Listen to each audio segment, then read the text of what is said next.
Endless possibilities. Chapter 2. I'm around the corner, you don't have to look for me, I'm going to come to you, replied Jason after catching his bearings. Jason tidied himself up. There was no need to show Chubby that he was distraught. When he finished tidying up his clothes, he followed the direction he heard Chubby's voice was coming from. It took him around 30 steps to get to Chubby. Looking back, Jason found out that the direction he was following earlier was practically right and was only a bit off. If he had kept on walking, he would have eventually found Chubby.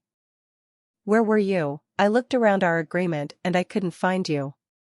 Sorry, I was looking for food before I was distracted by the trees, and before I knew it I had already wandered off from our 50 feet restriction. Chubby waved off my mistake before asking. Did you find any food when you were wandering about? Nope, didn't find anything other than trees. You said you found some mushrooms, are they edible? I don't know if they are edible, but you could look if you want. Chubby finished talking to Jason and gestured for him to follow him. It took them 15 to 20 seconds to get to their destination. If there weren't as many trees in their way on top of having to go around them, it would have taken them 10 seconds or less to get there. Reaching their destination, Chubby stopped and pointed to where he found the mushrooms. At first, Jason wasn't clear at what Chubby was pointing at. All he saw was darkness. Most of the moonlight was being blocked by the trees and the surrounding, making the visibility of small things nearly impossible. Chubby was able to understand that Jason wasn't able to see the mushrooms being pointed at by the clueless look on his face. With that hint in mind, Chubby decided to get closer to the mushrooms before he showing it to Jason. Jason followed Chubby's example and knelt down beside him. Chubby moved to the side to give Jason more room to see the mushrooms. That was when Jason saw a cluster of mushrooms. There were about 6 to 8 of them in total. The mushrooms were white all over without a speck of dust on them. It looked almost similar to an average white mushroom. Jason also saw the mushrooms weren't the same sizes, and their luster weren't the same. The smallest one in Jason's estimate was 3 times the normal size of a regular white mushroom, and the biggest one had a size about 5 to 6 times bigger than the average mushroom. In comparison, their sizes had a correlation to their luster. The bigger the mushroom was, the brighter the luster. Jason came closer to the mushrooms to take a quick sniff. The mushrooms gave off a sweet smell similar to that of freshly peeled pineapples. The closer Jason's nose got to the mushrooms, the sweeter the smell became. The smell was extremely intoxicating, it drew you in and made you let go of your inhibitions. Just when Jason's nose was about to touch the mushroom, Chubby pulled him back. Huh? What? Oh, my bad, said Jason after seeing what he did wrong. The smell was just too great for him to handle. When Jason first tried to smell the mushrooms, he thought they would have an earthy, woody smell, but to his surprise, that wasn't the case. The smell reminded him of a fruit, a pineapple to be exact. The aroma it gave off was a level higher than the smell of the sweetest peeled pineapple. His mouth started to water at the thought of tasting the heavenly-smelling mushrooms. When Jason felt himself unconsciously licking his lips, he knew he was going too far. Jason shook his head to snap out of it and turned to Chubby. He saw Chubby was in the same daze as he was. Chubby was rubbing his hands and licking his lips. Jason chuckled to himself, he wasn't the only one the mushroom had effects on. Remembering that heavenly smell again, a smile came on his face. He reached out to shake Chubby out of his trance. Huh? I'm up. Yeah, you are, so how should we split them up? Since you found them, you could choose how to distribute them. Alright, I choose to split it up evenly. We will do rock, paper, scissors for the biggest one. That should be the fairest way. Alright, if that's what you want, we will split them evenly. As for the biggest one, that one will go to you. There's no need to do rock paper scissors, and besides you found them, and we are able to eat now. Are you sure? Positive.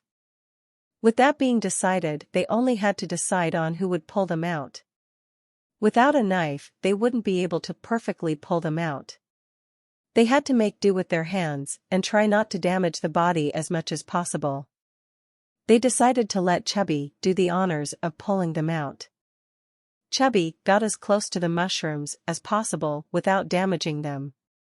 Next, he dispersed the dirt around the mushrooms. The entire time not a speck of dust touched the mushrooms. When it seemed like dust was about to fall on them, it was like the dust was being repelled by a force field. These mushrooms were truly magical. Done with dispersing the dirt around the mushrooms, Chubby slowly and carefully pulled out the mushrooms. He started from the smallest and worked his way up to the biggest ones. When Chubby was done pulling the mushrooms out, they checked if there were any damages on them. They noticed that the smaller ones had the most damages since Chubby started on them. The damage got progressively smaller until the biggest mushroom only had a small amount of damages. All in all, the mushrooms were in great shape. With the mushroom in hand, they walked out of the dark part of the forest into a place where there was more moonlight. They found a tree that was big enough and had enough moonlight for the both of them to sit around. Chubby then evenly split up the mushrooms and kept the biggest one to himself while also giving the second biggest one to Jason. The second biggest one was only slightly smaller than the biggest one, so Jason was content with the ones he received. Now was the time for the truth. Were the mushrooms as good as they smelled, or were they disgusting? They were only a bite away from finding out the truth. Both Jason and Chubby decided that they would eat the smallest ones first and work their way up. They looked at each other and said cheers at the same time. They then withdrew their gaze from each other and looked at the mushroom in their hands. Grabbing the smallest mushroom in his hand, Jason brought it up to his nose. "Ah," said Jason when he smelt that divine scent again. His mouth started watering again. He couldn't wait to put the mushroom into his mouth. He took the mushroom away from his nose and brought it close to his watering open mouth. He hesitated for a quick second before putting it into his mouth. He took a bite and started moving it around his tongue. The mushroom was as soft as a fluffy cloud. It felt like it would melt on his tongue like a warm soft caramel candy. It felt so soft that Jason was slightly reluctant to bite it again, but thanks to God he did, because he would have missed out on a heavenly treat. When Jason bit into the mushroom, there was an explosion of flavor on his tongue. The sweet nectar-like taste of pineapples was flowing down his gullet. With every bite, the sweet taste came back and was overpowering his taste buds. It tasted so good, he almost let a moan out. Jason then felt the mushroom going down his throat, and everywhere it passed the place started to feel comfortably warm. When it reached his stomach, the warm feeling started to spread out to all his limbs. Saying Jason was feeling extremely comfortable was an understatement. The feeling felt terrific. Jason closed his eyes, savoring both the taste and the warm feeling. When the feeling disappeared, Jason slowly opened his eyes. He looked over at Chubby. Chubby had a goofy smile on his face. It seemed he was enjoying the sweet taste and the comfortable feeling. Jason looked at how much mushrooms Chubby had left. He found that Chubby had already eaten his second one. Not wanting to be left behind, Jason started on his second mushroom. The second mushroom was a tad bit sweeter than the first, and the warm feeling was a bit more comfortable than the first. Jason felt like he was on cloud nine, and while riding the comfortable feeling, Jason found out that the bigger the mushroom was and the brighter the luster, the better the overall feeling the mushroom gave. Jason then quickly moved on to eat the third and then the last mushrooms. Eating the last mushroom, the sweetness and comfortable feeling he felt was multiple times higher than the first mushroom. Jason was so comfortable, he didn't notice he fell asleep. Like and subscribe.